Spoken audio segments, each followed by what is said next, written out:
الله أكبر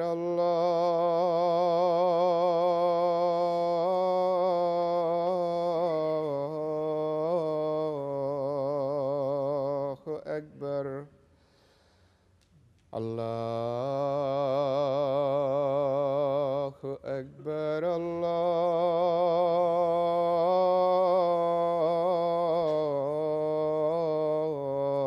الله أكبر أشهد أن لا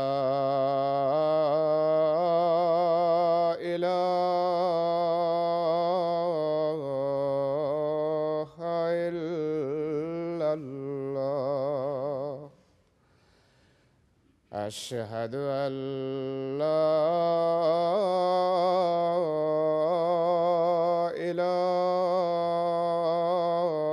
إله إلا الله أشهد أن محمدًا رسول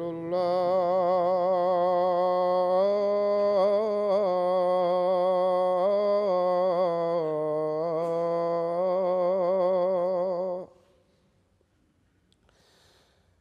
أشهد أن محمدًا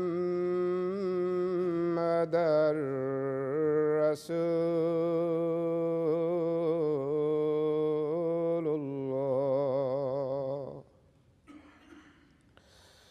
حي على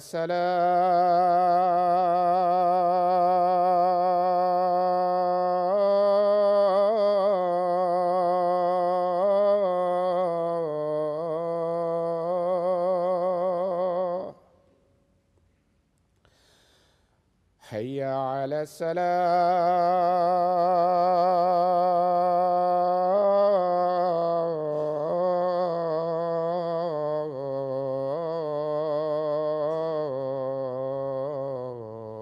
الصلاة حي على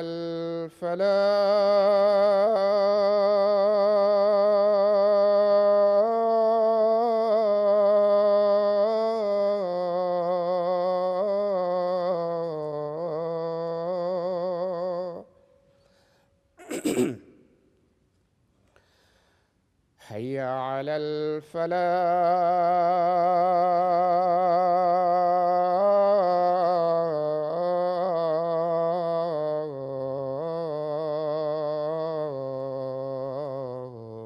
الفلاح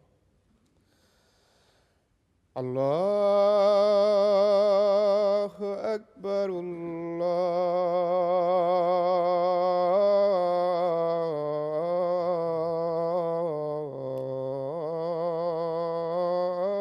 الله أكبر لا إله إلا الله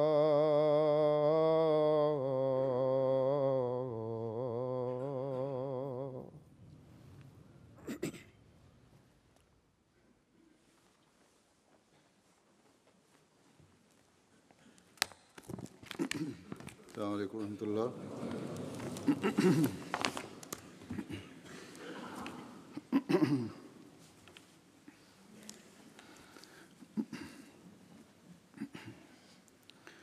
أشهد أن لا إله إلا الله وحده لا شريك له وأشهد أن محمدًا عبده ورسوله أما بعد فأعوذ بالله من الشيطان الرجيم بسم الله الرحمن الرحيم الحمد لله رب العالمين الرحمن الرحيم مالك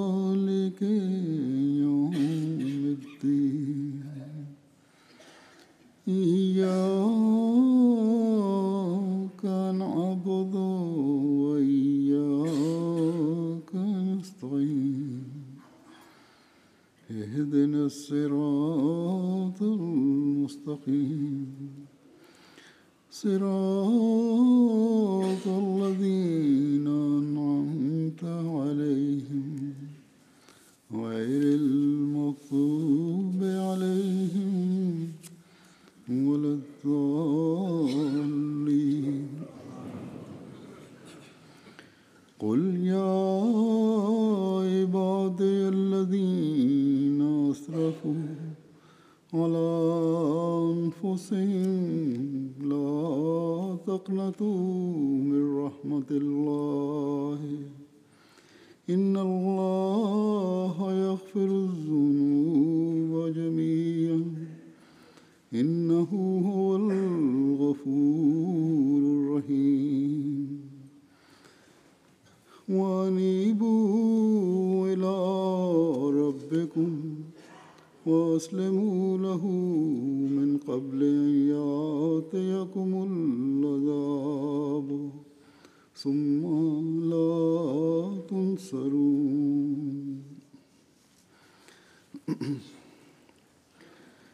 ان آیات کا ترجمہ یہ ہے کہ تو کہہ دے کہ اے میرے بندو جنہوں نے اپنی جانوں پر زیادتی کی ہے، اللہ کی رحمت سے مایوس نہ ہو، یقیناً اللہ تمام گناہوں کو بخش سکتا ہے، یقیناً وہی بہت بخشنے والا اور بار بار رحم کرنے والا ہے۔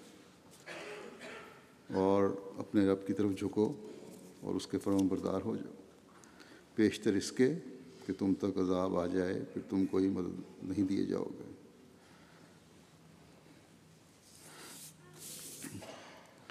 قرآن کریم میں اللہ تعالیٰ نے مختلف آیات میں مختلف مضامین کے حوالے سے اپنے بندوں کو یہ امید دلائی ہے کہ وہ بے انتہا بخشنے والا اور اپنے بندوں پر بے انتہا رحم کرنے والا ہے۔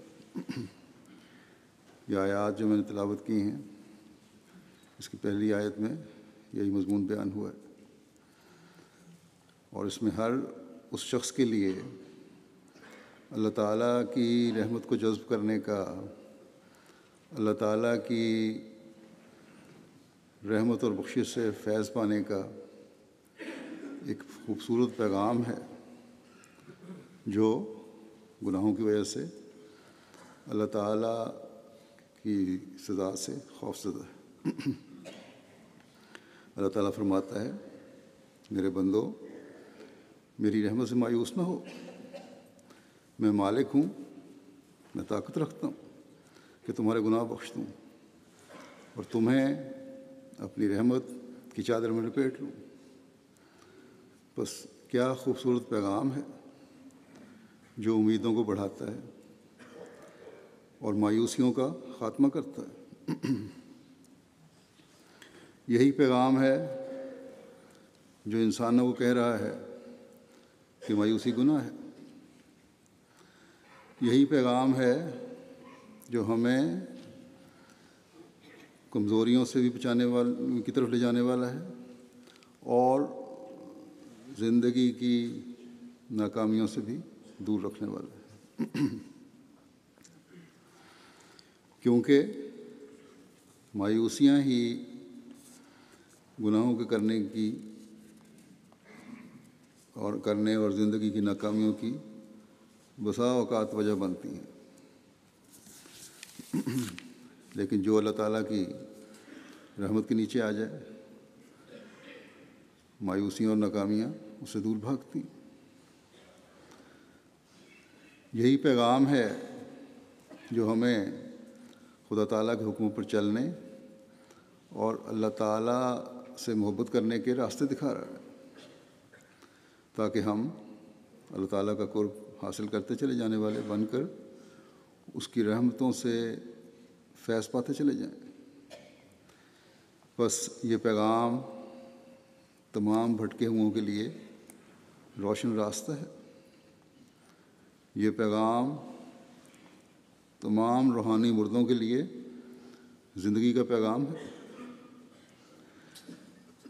یہ پیغام شیطان کے پنجے میں جکڑے ہوئوں کے لیے آزادی کی نوید ہے۔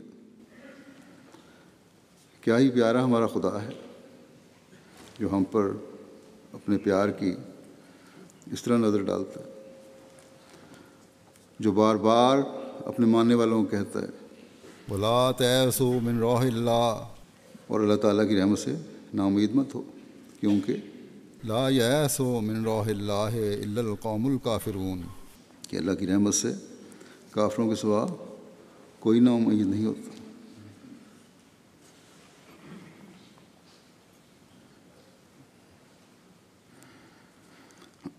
بس اگر ایمان کا دعویٰ ہے تو اللہ تعالیٰ کی رحمت اور بخشش کی ہر وقت امید رکھو۔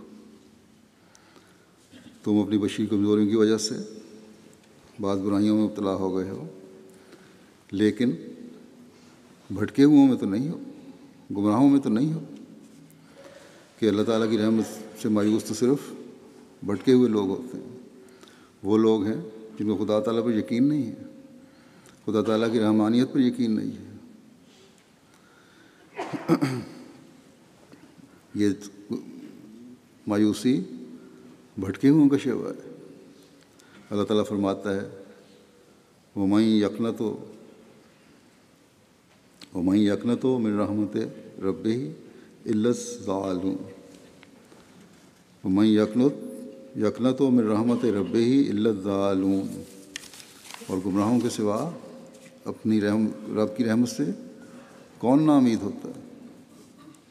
بس یقیناً پریشان حالوں اور اپنی حالتوں کی وجہ سے بے چین لوگوں کے لیے اس سے بڑھ کر ہمدردی اور تسکین قلب کا اور کوئی پیغام نہیں ہو سکتا۔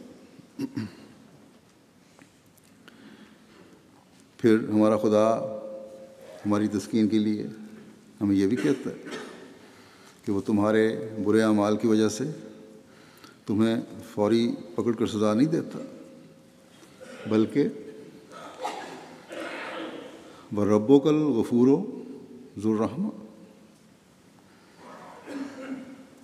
کہ اور تمہارا خدا بہت ہی بخشنے والا اور بہت رحم کرنے والا ہے، کیونکہ كَتَبَ رَبُّكُمْ عَلَىٰ نَفْسِهِ الرَّحْمَةَ، کہ تمہارے رب نے اپنے آپ پر تمہارے لیے رحمت کو فرض کر لیا ہے۔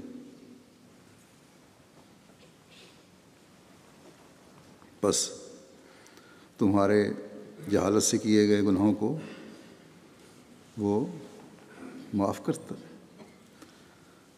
بس اپنی اصلاح کی طرف توجہ کرو، اگر اصلاح کرتے ہوئے اس کی رحمت پر نظر ہوگی تو وہ غفور الرحیم، بہت بخشنے والا اور بہت رحم کرنے والا۔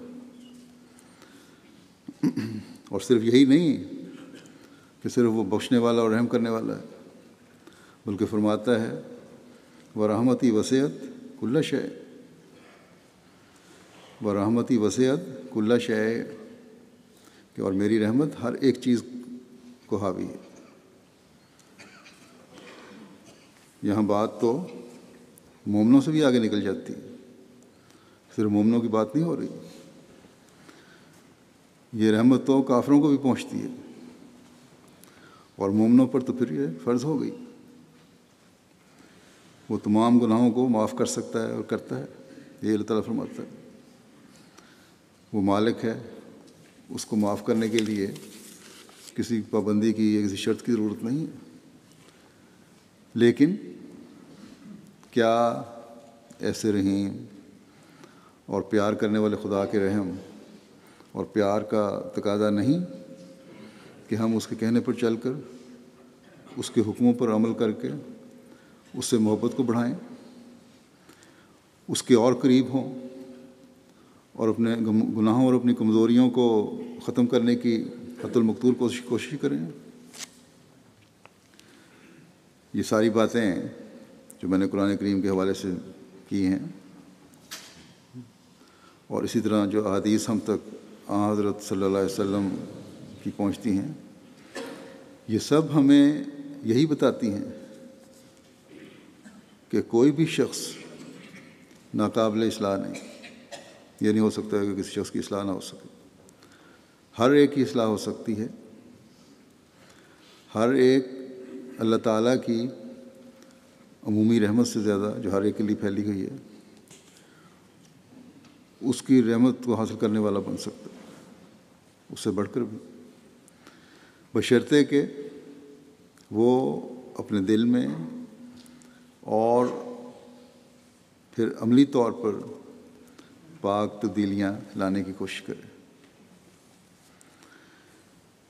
گزشتہ دنوں ڈنمارک کے ایک مذہبی اخبار میں خاتون نے مضمون لکھا اور قرآن کریم کے بارے میں لکھا کہ اس میں بار بار سزا اور عذاب کا ذکر ہے، اور محبت کا لفظ تو کہیں استعمال ہی نہیں ہوا، ایک دو جگہ استعمال ہوا ہے۔ اور یہ کہنا کہ خدا پر ایمان ایک انسان کو اپنی مرضی اور آزادی اور خدا تعالیٰ کی محبت کی وجہ سے ہے، یہ کسی طرح بھی درست نہیں ہو سکتا مسلمانوں کے لیے کم از کم۔ بعض آیات بغیر سیاق و سباق کے لکھ کر یا غلط طور پر بیان کر کے اپنی طرف سے استنباط کر کے اسلام کے خدا کو صرف سزا دینے میں جلد باز اور سخت پکڑ والا ثابت کرنے کی کوشش کی ہے۔ بہرحال اس کا جواب تو وہاں کی جماعت دے رہی ہے، لیکن یہ جو چند حوالے میں نے پیش کیے ہیں وہ جہاں مومنین کو امید افزا پیغام دیتے ہیں، وہاں اس جیسے مضمون نگاروں کو اور اسلام دشمنوں کو جو اسلام کی طرف جھوٹ منسوب کرتے ہیں اور اسلام اور قرآن سے بغض رکھتے ہیں، ان کا جواب بھی دیتے ہیں۔ اللہ تعالیٰ تو مالک ہے، بخشتا ہے، یہ ایسی صفت ہے جو تمام صفات پر حاوی ہے، معاف بھی کرتا ہے، رحم بھی کرتا ہے۔ یہ بھی اس کا رحم ہے کہ انسانوں کے بے انتہا بد اعتدالیوں اور ظلموں کے باوجود انہیں سزا دینے میں جلدی نہیں کرتا۔ ہاں یہ بے شک ہے کہ ان ظلموں اور حد سے زیادہ گناہوں میں پڑنے کی وجہ سے اور پھر اس ضد پر قائم رہنے کی وجہ سے اللہ تعالیٰ کہتا ہے کہ تمہیں سزا ملے گی۔ مسلسل کرتے چلے جاؤ گناہ اور ظلم اور کسی طرح باز نہ آؤ تو پھر سزا ملے گی۔ یہ تو قانون قدرت ہے، اور بلکہ دنیا کا بھی قانون ہے۔ لیکن پھر بھی اللہ تعالیٰ اتنا رحمان ہے کہ ایک وقت ایسا آئے گا جب دوزخ خالی ہو جائے گی۔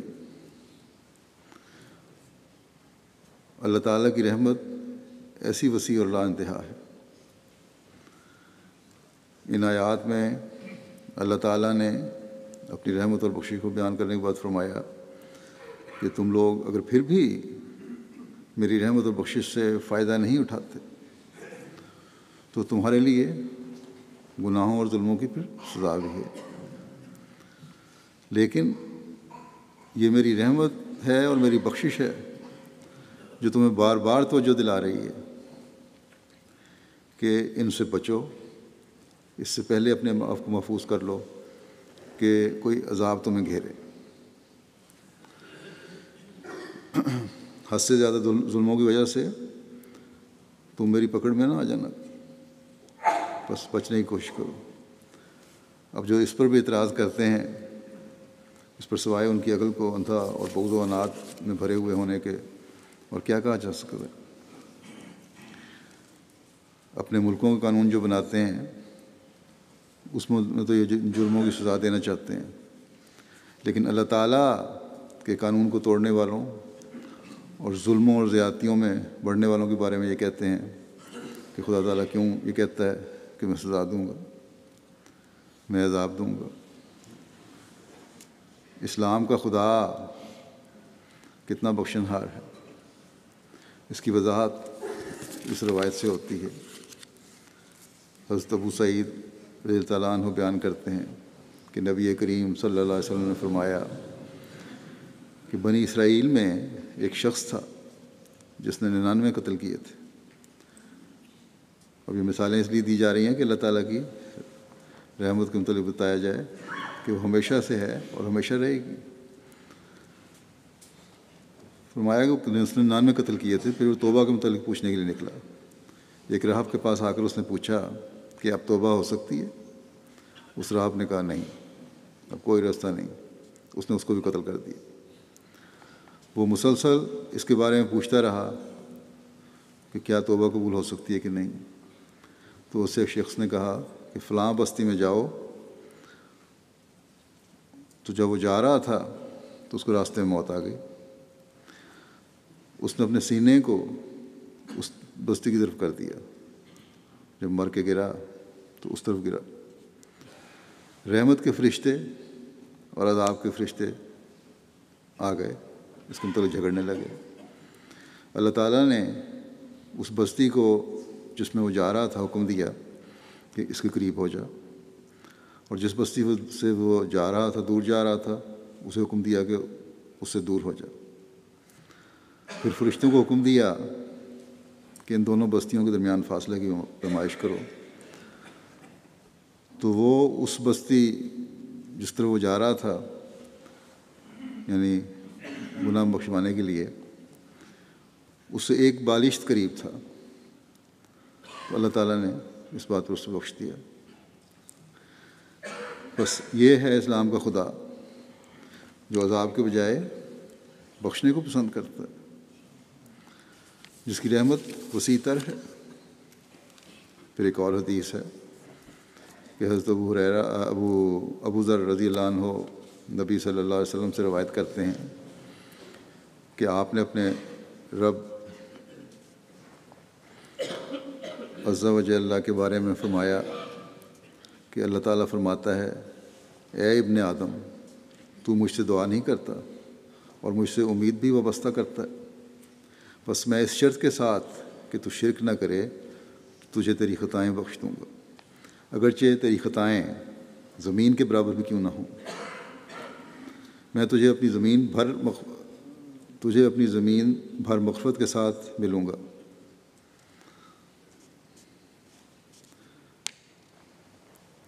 اور اگر تو نے آسمان کی انتہاؤں تک غلطیاں کی ہوں تو پھر تو مجھ سے میری بخشش طلب کرے تو میں تجھے وہ بھی بخش دوں گا، اور میں ذرہ برابر بھی پرواہ نہیں کروں گا۔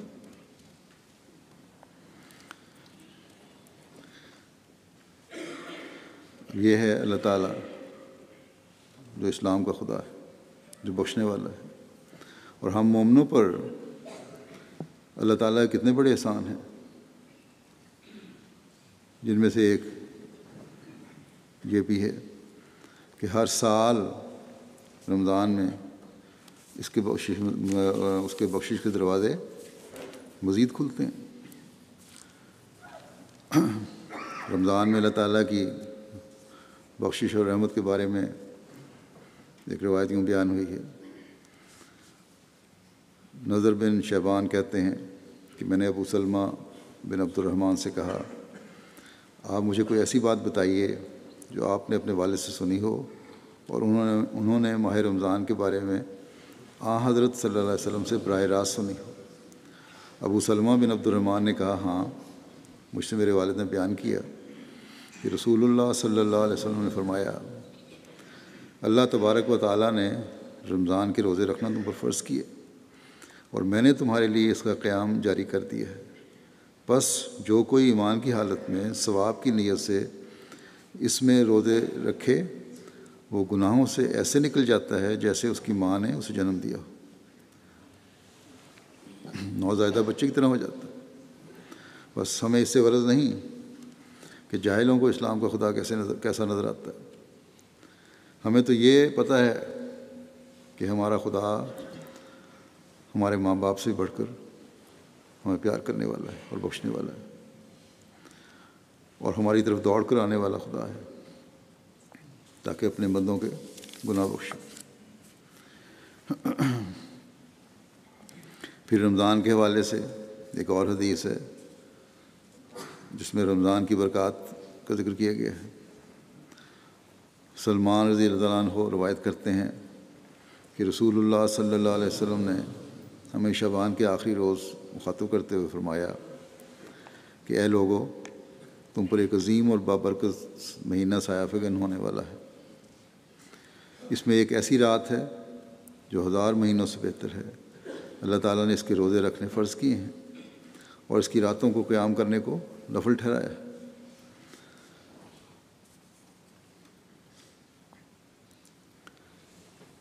ہوا شہر اولہ رحمت و اوسطہ مغفرت و آخرہ عتق من النار، کہ وہ ایک ایسا مہینہ ہے جس کا ابتدائی عشرہ رحمت ہے اور درمیانی عشرہ مغفرت کا موجب ہے اور آخری عشرہ جہنم سے نجات دلانے والا ہے، اور جس نے اس میں کسی روزہ دار کو سیر کیا اسے اللہ تعالیٰ میرے حوض سے ایسا مشروب پلائے گا کہ اسے جنت میں داخل ہونے سے پہلے کبھی پیاس نہ لگے گی۔ یعنی مغفرت ایسی ہے کہ پچھلے گناہ بھی بخشے جاتے ہیں اور آئندہ گناہ نہ کرنے کی طاقت پیدا ہوتی ہے اگر رمضان کا حق ادا کرتے ہوئے روزے رکھے جائیں اور نوافل ادا کیے جائیں اور اللہ تعالیٰ کی عبادت کی جائے۔ بس اللہ تعالیٰ ہمارے لیے قدم قدم پر ایسے سامان پیدا فرما رہا ہے جو جنت میں لے جانے والے ہیں۔ آج کل ہم رمضان سے گزر رہے ہیں اور دوسرے عشرے کا بھی اختتام ہو رہا ہے، تیسرا عشرہ شروع ہونے والا ہے کل پرسوں، اور یہ عشرہ تو اس لحاظ سے بھی برکتیں لیے ہوئے ہے جیسا کہ حدیث میں بھی ہے، اس میں ایک ایسی رات ہے جو لیلۃ القدر ہے، جو دعاؤں کی قبولیت اور بندے کو خدا کے قریب تر کرنے کے جلوے دکھانے اور دیکھنے کا بہت بڑا ذریعہ ہے۔ بس اس عشرے میں ہمیں اپنی دعاؤں اور اپنی عبادتوں کے لیے خاص اہتمام کرنے کی ضرورت ہے۔ جو کچھ اس میں حاصل کریں پھر اس کو اپنی زندگیوں کا حصہ بنانے کی بھی خاص ضرورت ہے۔ اللہ تعالیٰ کی بخشش اور رحمت سے فیض پاتے چلے جانے کے لیے خاص طور پر ان دنوں میں اپنی حالتوں پر نظر رکھنے کی ضرورت ہے اور اس کا حق ادا کرنے کی ضرورت ہے جو رمضان کا حق ہے اور خاص طور پہ اس آخری عشرے کا حق ہے۔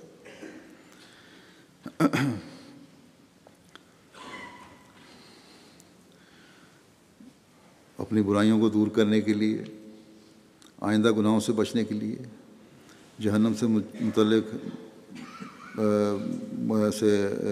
مستقل نجات پانے کے لیے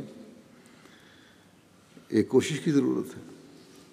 ہر کام کے لیے ایک کوشش کرنی پڑتی ہے، یہ تو نہیں ہو سکتا کہ کوئی کام بغیر کوشش کے ہو جائے، یہ تو عام اصول ہے۔ اور ایک حقیقی مومن سے اس بات کی توقع کی جاتی ہے کہ وہ اللہ تعالیٰ کی طرف سے دی گئی خوشخبریوں، اللہ تعالیٰ کے پیغاموں، حضرت صلی اللہ علیہ وسلم کی طرف سے دیے گئے امید افزا پیغاموں کو سرسری نظر سے نہ دیکھے،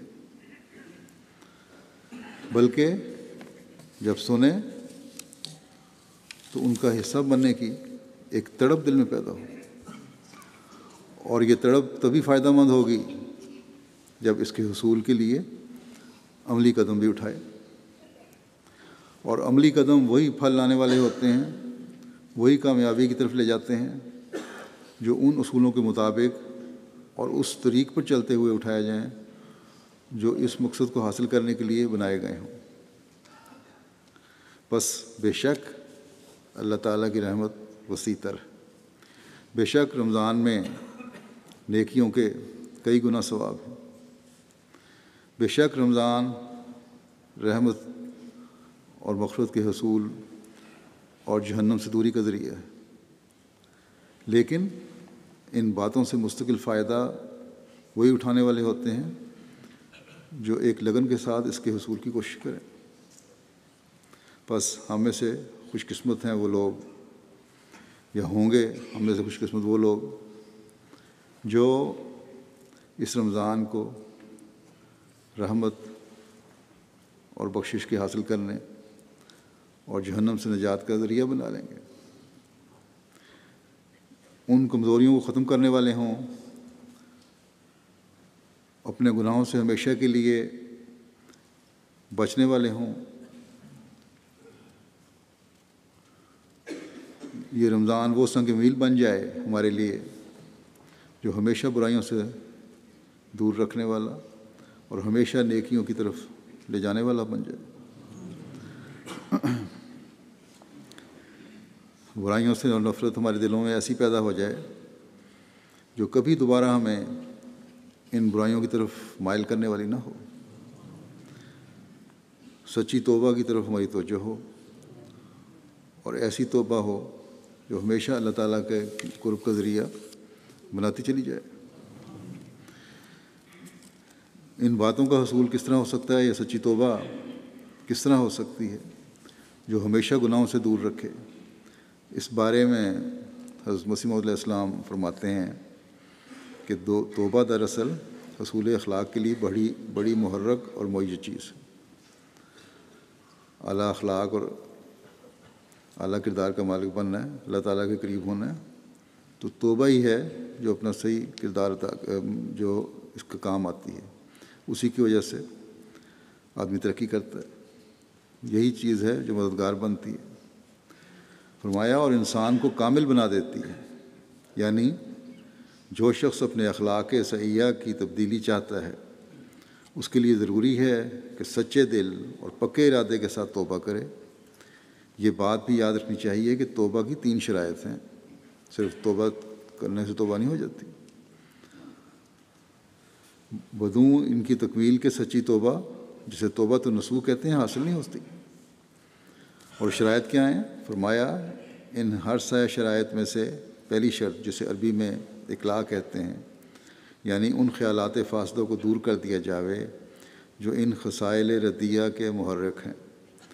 اصل بات یہ ہے کہ تصورات کا بڑا بھاری اثر پڑتا ہے، کیونکہ حیطۂ عمل میں آنے سے پیشتر ہر ایک فعل ایک تصوری صورت رکھتا ہے۔ بس توبہ کے لیے پہلی شرط یہ ہے کہ ان خیالات فاسدہ اور تصورات بد کو چھوڑ دے۔ مثلاً اگر ایک شخص کسی عورت سے کوئی ناجائز تعلق رکھتا ہے تو اسے توبہ کرنے کے لیے پہلے ضروری ہے کہ اس کی شکل کو بدصورت قرار دے اور اس کی تمام خصائل رذیلہ کو اپنے دل میں مستحضر کرے، کیونکہ جیسا میں نے ابھی کہا ہے تصورات کا اثر بہت زبردست اثر ہے، اور میں نے صوفیوں کے تذکرے میں پڑھا ہے کہ انہوں نے تصور کو یہاں تک پہنچایا کہ انسان کو بندر یا خنزیر کی صورت میں دیکھا۔ غرض یہ ہے کہ جیسا کوئی تصور کرتا ہے ویسا ہی رنگ چڑھ جاتا ہے۔ پس جو خیالات بد لذات کا موجب ہوتے ہیں، جو خیالات بد لذات کا موجب سمجھے جاتے تھے، ان کا قلع کما کرے۔ یہ پہلی شرط ہے۔ دوسری شرط ندم ہے، یعنی پشیمانی اور ندامت ظاہر کرنا۔ ہر ایک انسان کا کانشس اپنے اندر قوت رکھتا ہے کہ وہ اس کو ہر برائی پر متنبع کرتا ہے، مگر بدبخت انسان اس کو معطل چھوڑ دیتا ہے۔ بس گناہ اور بدی کے ارتکاب پر پشیمانی ظاہر کرے اور یہ خیال کرے کہ یہ لذات عارضی اور چند روزہ ہیں، اور پھر یہ بھی سوچے کہ ہر مرتبہ اس لذت اور حظ میں کمی ہوتی جاتی ہے، یہاں تک کہ بڑھاپے میں آ کر جب کہ قوا بیکار اور کمزور ہو جائیں گے، آخر ان سب لذات دنیا کو چھوڑنا ہوگا۔ بس جب کہ خود زندگی میں یہ سب لذات چھوٹ جانے والی ہیں تو پھر ان کا ارتکاب سے کیا حاصل؟ بڑا ہی خوش قسمت ہے وہ انسان جو توبہ کی طرف رجوع کرے اور جس میں اول اقلاع کا خیال پیدا ہو، یعنی خیالات فاسدہ اور تصورات بیہودہ کا قلع کما کرے۔ جب یہ نجاست اور ناپاکی نکل جاوے تو پھر نادم ہو اور اپنے کیے پر پشیمان ہو۔ تیسری شرط عزم ہے، یعنی آئندہ کے لیے مصمم ارادہ کر لے کہ پھر ان برائیوں کی طرف رجوع نہ کرے گا، اور جب وہ مداومت کرے گا تو خدا تعالیٰ اسے سچی توبہ کی توفیق عطا کرے گا، یہاں تک کہ وہ سیئات اس سے قطعاً زائل ہو کر اخلاق حسنہ اور افعال حمیدہ اس کی جگہ لے لیں گے۔ اور یہ فتح ہے اخلاق پر، اس پر قوت اور طاقت بخشنا اللہ تعالیٰ کا کام ہے، کیونکہ تمام طاقتوں اور قوتوں کا مالک وہی ہے۔ جیسے فرمایا ان القوۃ للہ جمیعا، ساری قوتیں اللہ تعالیٰ ہی کے لیے ہیں، اور انسان ضعیف البنیان اور کمزور ہستی ہے۔ خلق الانسان ضعیفہ، اس کی حقیقت ہے۔ پس خدا تعالیٰ سے قوت پانے کے لیے مندرجہ بالا ہر سے اشیاء کو کامل کر کے انسان کسل اور سستی کو چھوڑ دے اور ہمتاً مستعد ہو کر خدا تعالیٰ سے دعا مانگے، اللہ تعالیٰ تبدیلی اخلاق کر دے گا۔ بس یہ حضرت مسیح علیہ السلام کا ارشاد ہے۔ ان لوگوں کو بھی ہمیشہ یاد رکھنا چاہیے جو یہ کہتے ہیں کہ ہم نے فلاں برائی سے بچنے کے لیے دعا کی لیکن یہ برائی دور نہیں ہوئی۔ اللہ تعالیٰ نے ہماری دعائیں نہیں سنی۔ بعض باپ پریشان ہوتے ہیں، ماں باپ پریشان ہوتے ہیں کہ بچوں میں یا بعض نوجوانوں میں غلط عادتیں پیدا ہو جاتی ہیں اور کہتے ہیں ہم نے کوشش کی، یہ دعا بھی کی، سنی نہیں گئی۔ تو یہ چیز غلط ہے۔ دعا کی قبولیت کے لیے بھی، اس کو میں آسان رنگ میں دوبارہ سمجھا دیتا ہوں، دعا کی قبولیت کے لیے بھی کچھ لوازمات ہیں، ان کو پورا کرنا ضروری ہے۔ 4 دن دعا کر کے پھر یہ کہہ دیا کہ اللہ تعالیٰ نے دعا نہیں سنی، یہ ویسے ہی اپنی نااہلی کو خدا تعالیٰ پر ڈالنے والی بات ہے۔ بہرحال اس وقت میں جیسا کہ میں نے کہا حضرت مسیح علیہ السلام کے حوالے سے کہ برائی سے کس طرح رکنا چاہیے اور توبہ کا حصول کس طرح ہوتا ہے، جو اقتباس میں نے پڑھا، یہی بتانا چاہتا ہوں کہ جیسا کہ حضرت مسیح نے فرمایا کہ توبہ کرنے اور برائیوں سے بچنے کے لیے کچھ ضروری باتیں ہیں، کچھ عمل ہیں، کچھ محنت ہے، کچھ طریقے ہیں جن پہ عمل کرنا ہوگا۔ ان کو کریں گے تو تبھی نتیجہ حاصل ہوگا، اور برائیوں سے بچنے کے لیے دعا بھی تبھی قبول ہوگی جب کچھ عملی اقدام بھی اٹھائیں گے۔ عملی قدم کچھ نہ اٹھانا اور صرف دعا کر کے، سرسری دعا کر کے کہہ دینا کہ خدا تعالیٰ نے قبول نہیں کی، اس لیے شاید یہی مرضی ہے کہ میں گناہ گار ہی رہوں، یہ غلط ہے۔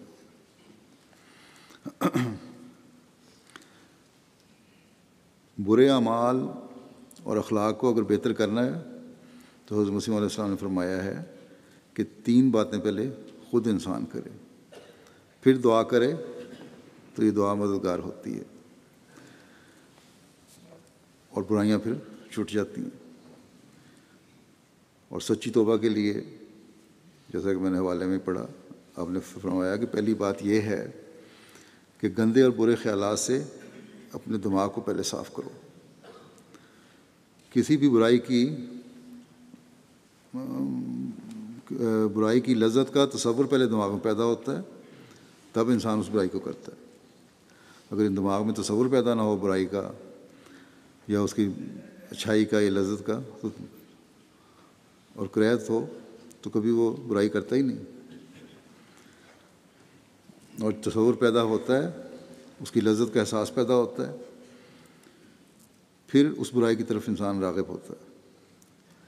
بس پہلا عملی قدم جو انسان کو برائیوں سے بچنے کے لیے اٹھانا ہے وہ یہ ہے کہ اپنے ذہن کو گندے تصورات یا عارضی لذات کے تصور سے پاک کرے۔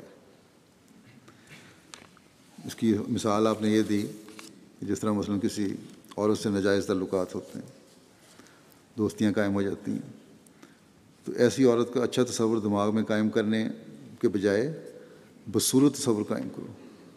بجائے یہ دیکھو کہ خوبصورتی اس میں کیا ہے اور کیا کچھ خوبیاں ہیں، اس کا بدصورت ترین تصور جو قائم کر سکتے ہو وہ قائم کرو۔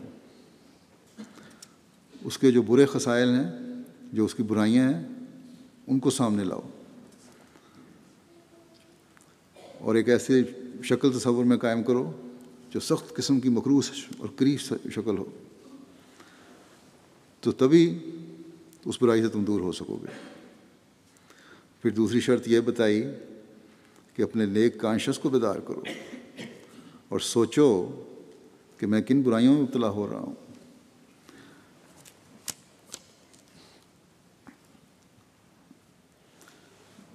اپنے حالات پر پشیمانی اور شرمندگی کا احساس دل میں پیدا کرو۔ اگر یہ حالت ہوگی تو پھر ہی برائی سے بچ سکو گے۔ پھر فرمایا تیسری بات یہ ہے کہ ایک پکا اور مصمم ارادہ ہو کہ میں نے اس برائی کے قریب بھی نہیں جانا اب، اور جب اس ارادے پر قائم رہنے کی کوشش ہو ہر وقت کر رہے ہوگے تو پھر خدا تعالیٰ سچی توبہ کی توفیق دیتا ہے اور برائیوں سے بچنے کے لیے کی گئی دعاؤں کو بھی پھر سنتا ہے۔ یہ ہے دعاؤں کے قبول ہونے سے پہلے عمل کرنے کی ضرورت ہے۔ یہ نہیں کہ صبح سے شام تک اور رات سے صبح تک غلط کاموں اور برائیوں میں ملوث رہے اور ایک وقت کسی وقت اللہ تعالیٰ سے دعا کر لی کہ مجھے اس برائی سے بچا لے۔ یہ عمل ظاہر کر رہا ہے کہ دعا سنجیدگی سے نہیں کی گئی۔ وہ نیک فطرت جو کانشیس ہے، جو اندر چھپا ہوا ہے، اس نے کسی وقت یہ چوکا لگا دیا کہ یہ کیا حالت ہے تمہاری، برائیوں میں ڈوبے ہوئے ہو۔ اس عارضی احساس سے دعا کی طرف وقتی توجہ پیدا ہو جائے اور پھر جب برائی کو سامنے دیکھے تو اس کی چاہت اس عارضی احساس کو ختم کر دے، ندامت پر حاوی ہو جائے۔ ایسی حالت تو نہ برائیوں سے مستقل بچاتی ہے، نہ دعا کا حق ادا کرنے والا بناتی ہے، بلکہ یہ تو دعا کے ساتھ بھی مذاق ہے اور خدا تعالیٰ کو پابند کرنے کی کوشش ہے۔ خدا تعالیٰ کسی بندے کا پابند نہیں ہے۔ بس ایسے لوگوں کو یاد رکھنا چاہیے کہ اللہ تعالیٰ کی بخشش سے حقیقی فیض اگر اٹھانا ہے، اس کے انعاموں کا وارث بننا ہے، اپنی دعاؤں کی قبولیت کو دیکھنا ہے، تو پھر اپنی حالتوں کی طرف توجہ کرنے کی بھی ضرورت ہے۔ جیسا کہ میں نے کہا، اللہ تعالیٰ اپنے بندوں پر ایسا مہربان ہے کہ ہر وقت اس کی رحمت کی چادر اپنے بندوں کو اپنی لپیٹ میں لینے کے لیے تیار ہے۔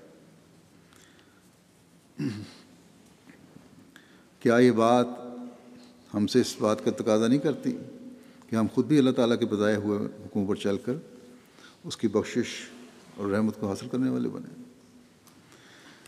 ہم اس رحمت کو حاصل کرنے والے بنیں جو حقیقی مومنوں کو حاصل ہوتی ہے، جو اس کے پیاروں کو حاصل ہوتی ہے۔ ان باتوں سے بچیں جو باوجود اس کی وسیع رحمت کے سزا کا مورد بنا دیتی ہے۔ ہماری توبہ سچی توبہ ہو اور ہم ہمیشہ اس کے آگے جھکے رہنے والے ہوں۔ حضرت مسیح علیہ السلام فرماتے ہیں کہ اپنے اعمال کو صاف کرو اور خدا تعالیٰ کا ہمیشہ ذکر کرو اور غفلت نہ کرو۔ جس طرح بھاگنے والا شکار جب ذرا سست ہو جاوے تو شکاری کے قابو میں آ جاتا ہے، اسی طرح خدا تعالیٰ کے ذکر سے غفلت کرنے والا شیطان کا شکار ہو جاتا ہے۔ توبہ کو ہمیشہ زندہ رکھو اور کبھی مردہ نہ ہونے دو، کیونکہ جس عضو سے کام لیا جاتا ہے وہی کام دے سکتا ہے، اور جس کو بیکار چھوڑ دیا جاوے پھر وہ ہمیشہ کے واسطے ناکارہ ہو جاتا ہے۔ اسی طرح توبہ کو بھی متحرک رکھو تاکہ وہ بیکار نہ ہو جاوے۔ اگر تم نے سچی توبہ نہیں کی تو وہ اس بیج کی طرح ہے جو پتھر پر بویا جاتا ہے، اور اگر وہ سچی توبہ ہے تو اس بیج کی طرح ہے جو عمدہ زمین پر بویا گیا ہے اور اپنے وقت پر پھل لاتا ہے۔ آج کل اس توبہ میں بڑی بڑی مشکلات ہیں، کیونکہ دنیا کی لالچیں، دنیا کی لذات سامنے ہوتی ہیں۔ فرمایا ہمارے غالب آنے کے ہتھیار استغفار، توبہ، دینی علوم کی واقفیت، خدا تعالیٰ کی عظمت کو مد نظر رکھنا اور 5 وقت کی نمازوں کو ادا کرنا ہے۔ نماز دعا کی قبولیت کی کنجی ہے۔ جب نماز پڑھو تو اس میں دعا کرو اور غفلت نہ کرو، اور ہر ایک بدی سے خواہ وہ حقوق الہی کے متعلق ہو، خواہ حقوق العباد کے متعلق ہو، بچو۔ اللہ کرے کہ ہم اس سچی توبہ کرنے والوں میں شامل ہوں اور ہمیشہ اللہ تعالیٰ کے فضلوں کے وارث بنتے چلے جائیں۔ رمضان سے وابستہ تمام برکات جو ہیں وہ اللہ تعالیٰ ہمیں ان کو حاصل کرنے والا بنائے۔ اس وقت میں نماز جمعہ کے بعد 3 جنازے غائب بھی پڑھاؤں گا۔ پہلا جنازہ جو وہ ہمارے مکرم محمد امتیاز احمد صاحب المشتاق احمد صاحب طاہر ہیں، نواب شاہ کے رہنے والے، جن کو 14 جولائی کو شہید کر دیا گیا۔ انا للہ و انا الیہ راجعون۔ یہ 4:30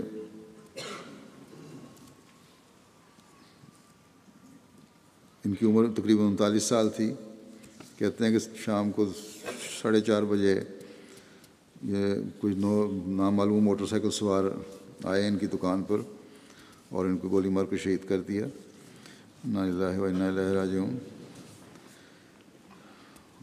تفصیلات کے مطابق محمد امتیاز احمد صاحب نواب شاہ شہر کے ٹرنک بازار میں واقع اپنی دکان کے باہر کھڑے تھے کہ موٹر سائیکل پر 2 نامعلوم سوار آئے اور ان پر فائرنگ کر کے فرار ہو گئے۔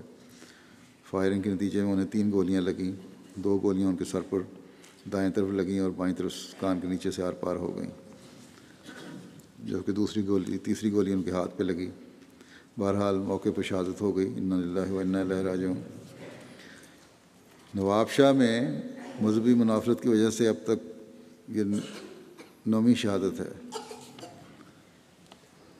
اور گزشتہ 1-2-3 سال میں یہاں زیادہ شہادتیں ہوئی ہیں۔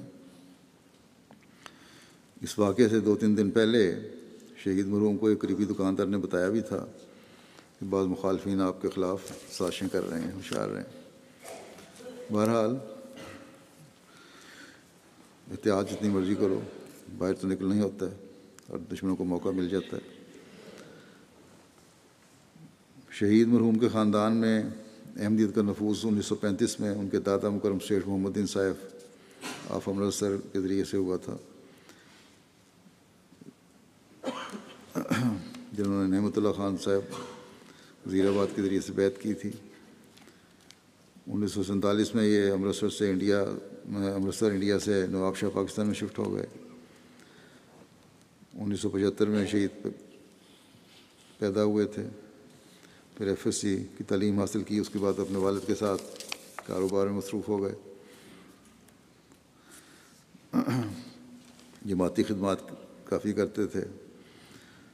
شہادت کے وقت یہ بطور صدر جماعت حلقہ تھے اب محمود حال کے، سیکٹری تحریک جدید شہر، سیکٹری اصلاح و ارشاد شہر، اور ذیلی تنظیم میں قائد خدام الاحمدیہ تھے۔ نواب شاہ شہر کے ناظم اصلاح و ارشاد علاقہ اور ضلع تھے، ناظم تحریک جدید ضلع تھے۔ سابق ماضی میں یہ سیکٹری وقف جدید، سیکٹری ضیافت بھی رہ چکے ہیں، سیکٹری دعوت اللہ بھی رہ چکے ہیں۔ جماعتی خدمات کے لیے ہر وقت تیار رہتے تھے، جو بھی کام سپرد کیا جاتا ہے بڑی خوش اسلوبی سے اس کو سر انجام دیتے، کبھی انکار نہیں کیا۔ بہت مہمان نواز تھے، مرکزی مہمانوں کو بڑا خیال رکھتے تھے، سادہ طبیعت کے مالک، خلافت سے انتہائی محبت اور عشق کا تعلق تھا، اطاعت کا غیر معمولی جذبہ رکھتے تھے، 5 وقتہ نمازی اور تہجد گزار تھے، بڑا دھیما مزاج، ہمیشہ نرم لہجے میں بات کرتے، ہمیشہ معاف کرنے کی صفت تھی ان میں۔ گزشتہ سال قادیان کے جلسے میں بھی شامل ہوئے تھے۔ شہادت کے روز رمضان المبارک کے سلسلے میں ذاتی طور پر مستحقین کے لیے راشن کے پیکٹ خود تیار کر کے دوپہر تک تقریباً 7 گھروں میں راشن تقسیم کر کے آئے، اور جب واپس پہنچے تو وہاں ان نامعلوم حملہ آوروں نے، بدبختوں نے حملہ کیا اور آپ کو شہید کر دیا۔ اللہ تعالیٰ کے فضل سے موسی تھے، اور سیٹھ محمد یوسف صاحب شہید جو سابق امیر ضلع نواب شاہ تھے، ان کے بھتیجے تھے۔ ان کے والد مشتاق احمد صاحب بھی زندہ ہیں، حیات ہیں۔ ان کی اہلیہ ہیں لواحقین میں نبیلہ امتیاز صاحبہ، 3 بیٹے، جاذب عمر 10 سال، عبد الباسط عمر 9 سال، محمد عبداللہ عمر 7 ماہ۔ دوسرا جنازہ ہے مکرم نصیر احمد انجم صاحب وقف زندگی کا، جو جامعہ احمدیہ روضہ میں استاد تھے۔ 1981 میں انہوں نے میٹرک کا امتحان دیا، اس کے بعد زندگی وقف کی اور جامعہ میں پڑھائی کے لیے تشریف لے آئے۔ جامعہ میں آپ نے BA کیا، پھر فارغ ہوئے جامعہ سے تو پھر MA عربی کیا۔ رشین زبان میں بھی ان کو جماعت کی طرف سے کورس کروایا گیا۔ 1988 میں جامعہ سے شاہد کی ڈگری لینے کے بعد میدان عمل میں آئے، مختلف جماعتوں میں رہے۔ 1990 میں موازنہ مذاہب کے تخصص کے لیے ربوہ بلایا گیا، اور تخصص کے دوران ہی آپ نے جامعہ احمدیہ میں بطور استاد پڑھانا شروع کیا، اور باقاعدہ طور پر 18 جولائی 1999 کو آپ مستقل طور پر استاد موازنہ مذاہب مقرر ہوئے اور تادم آخر اسی ذمہ داری کو بآسانی نبھاتے رہے۔ جامعہ سے پاس ہونے کے بعد خدمت کا عرصہ تقریباً 26 سال ہے، اور موازنہ مذاہب میں آپ اللہ تعالیٰ کے فضل سے باوجود اس کے کہ جوان مبلغ مربیان میں تھے، علماء میں تھے، ایک اتھارٹی تھے اللہ تعالیٰ کے فضل سے۔ بڑا علم تھا، بڑا گہرا علم تھا۔ جامعہ میں تدریس کے علاوہ مختلف شعبہ جات میں خدمت کی توفیق ملی آپ کو۔ قضاء کے ان ابتدائی نمائندگان میں سے تھے جنہیں خلیفۃ المسیح رابع نے مقرر فرمایا تھا، اور آخر تک یہ رہے۔ مجلس افتاء اور ریسرچ سیل کے ممبر بھی تھے۔ خدام احمدیہ میں مختلف عہدوں پہ اپنے خدمات انجام دیں۔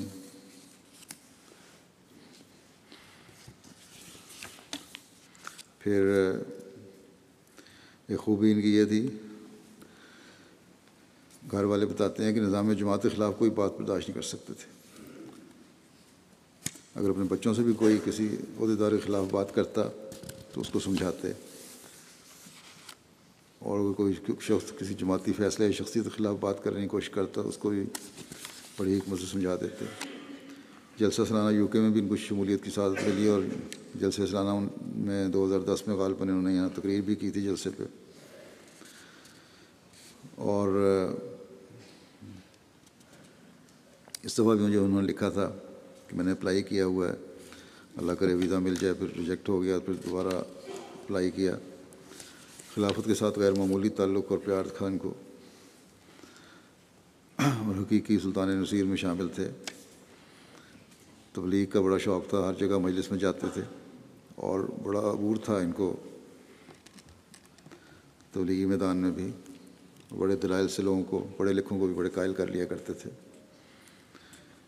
ان کی بیٹی نے لکھا ہے ختیجہ ماہم نے کہ حضرت مسیح علیہ السلام سے والہانہ عشق تھا، اور کتب حضرت مسیح علیہ السلام کو پڑھنے پر بہت زور دیتے تھے۔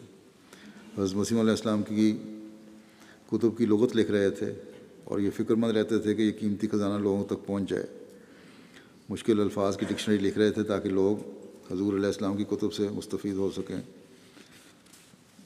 اس کام کا بھی آغاز ہی کیا تھا آپ نے۔ بشیر ریاض صاحب نے بھی لکھا کہ اچھے مقرر تھے، رائے خدا میں بھی اور MTA کے متعدد پروگراموں میں شامل ہوئے، اور بڑے مدلل جواب دیا کرتے تھے۔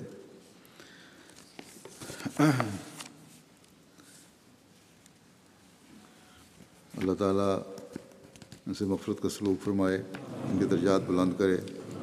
اللہ تعالیٰ کرے کہ ایسے عالم با عمل جماعت کو اللہ تعالیٰ اور بھی عطا فرمائے۔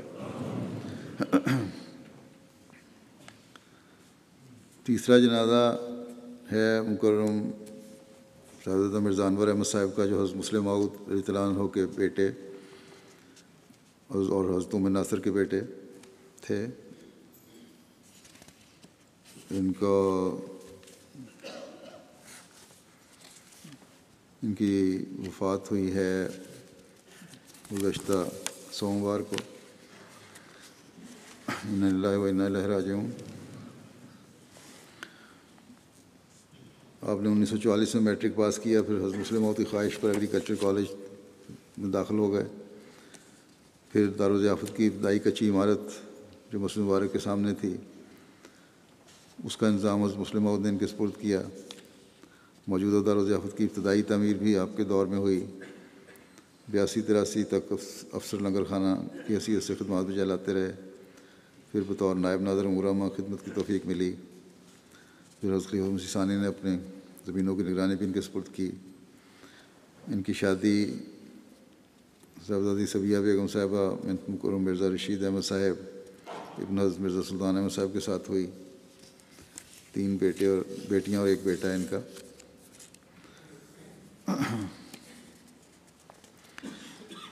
اپنے پوتوں کی شادی میں حضرت اماں جان نے جو شرکت فرمائی ان میں سے ان کی شادی آخری تھی جس میں حضرت اماں جان شامل ہوئی تھیں. ڈاکٹر نوری صاحب لکھتے ہیں کہ گزشتہ 3 دہائیوں سے مجھے ان کی خدمت کا موقع ملا. بہت شریف، مہمان نواز اور پیار کرنے والے وجود تھے. مہمان نوازی تو وقت تھا آپ کا بڑا اچھا، بڑا نمایاں. اور ایک یہ بھی نمایاں خوبی تھی کہ حصہ مزاح بہت تھا اور اپنی مجلس میں لوگوں سے مذاق کیا کرتے تھے اور کبھی پریشان مجلس میں بھی اپنی مذاق کی وجہ سے جان پیدا کر دیا کرتے تھے. ڈاکٹر نوری صاحب لکھتے ہیں کہ غریب اور نادار مریضوں کی امداد کے لیے طاہر ہارٹ میں اکثر آتے تھے اور رقم دے کے جایا کرتے تھے مجھے. ہماری والدہ کے بھائی تھے تو ان کا خاص تعلق تھا، ان کا خاص، ویسے تو ہر بھائی کا ہوتا ہے لیکن ان کا خاص تھا، بہت زیادہ آنا جانا تھا ہمارے گھر میں اور اس تعلق کو قائم رکھا. اور پھر یہاں جب خلافت کے بعد مجھ سے بھی انہوں نے بڑا تعلق رکھا. اکثر یہاں فون کر کے بھی اس تعلق کا اظہار کیا کرتے تھے. اللہ تعالیٰ ان سے بھی مغفرت اور رحم کا سلوک فرمائے اور درجات بلند فرمائے. ان کی اولاد کو بھی خلافت سے وفا کا تعلق قائم رکھنے کی توفیق عطا فرمائے. ان کی اہلیہ بھی کافی بیمار ہیں، اللہ تعالیٰ ان پر بھی رحم اور فضل فرمائے. جیسا کہ میں نے کہا، نماز جمعہ کے بعد یہ جنازے میں ادا کروں گا.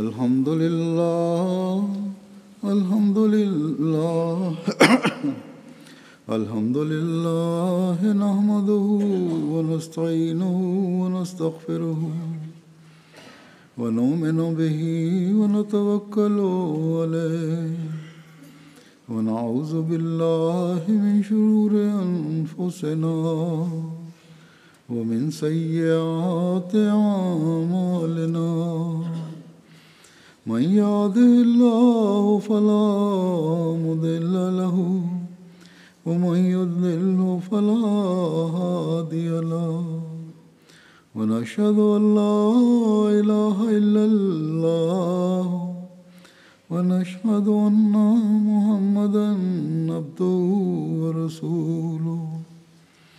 عباد الله رحمكم الله، إن الله يأمر بالعدل والإحسان وإيتاء ذي القربى وينهى عن الفحشاء والمنكر والبغي يعظكم لعلكم تذكرون. اذكروا الله يذكركم وادعوه يستجب لكم ولذكر الله أكبر.